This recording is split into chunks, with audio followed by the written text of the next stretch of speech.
Hey everyone, I thought it was time to do a video, so here it is. And I thought I'd pick a nice juicy topic to start on. A couple of people have approached me and there's been discussions around the SAPMC crew about Airbnb and more specifically residential tenancy agreements that are entered into with the intent for the tenant to sublease or holiday let the property from day dot. So a few people have had this situation and the tenants have now noticed that they've got a drop in occupancy or zero occupancy and therefore aren't in a position to pay their rent because the rent has stopped, which makes perfect sense because of Corona. And now they've come forward and said, look, sorry, can't pay the rent and tough titties. Well, normal process, Form 2, breach of agreement, sure, no payment, off to SACAT. Only one problem there. Section 5, subsection C, Residential Tenancies Act, where the Act does not apply, the application of the Act itself. Now, subsection C states that an agreement generally entered into for the purpose of conferring on a person a right to occupy a premises for a holiday does not apply.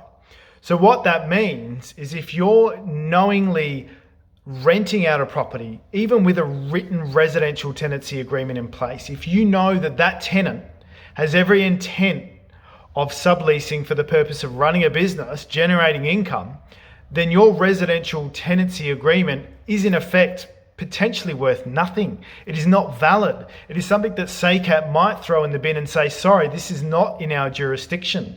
You've knowingly rented out a property with a commercial intent. The substance of your agreement is so important. So it's important you have those conversations with tenants before they enter into an agreement. Obviously, if it's on your application form, you need to get them to declare that up front or declare they're not doing that. So at least you have a rite of passage if things don't go to plan. So you may have existing agreements in place right now.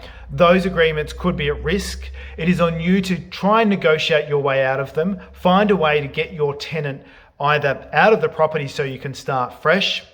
Explain that situation to your landlord. Navigate it from there. Obviously, if you don't, you cannot rely on SACAT.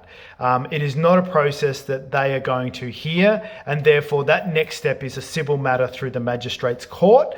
And obviously we don't want to be going there. So just keep that in mind, really important. So it's the application of the Act, okay? So your residential tenancy agreement, it's a written contract, sure. Your intent is right and it's probably innocent in most times, but if they are knowingly going to be doing something and you've approved it, you need to think about that as well.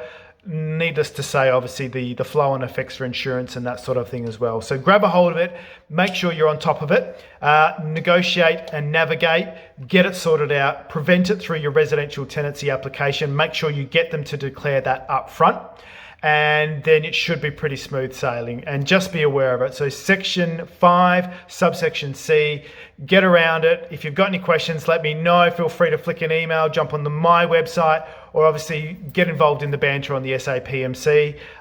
Great. Hopefully that's been an informative first video. Many more to come.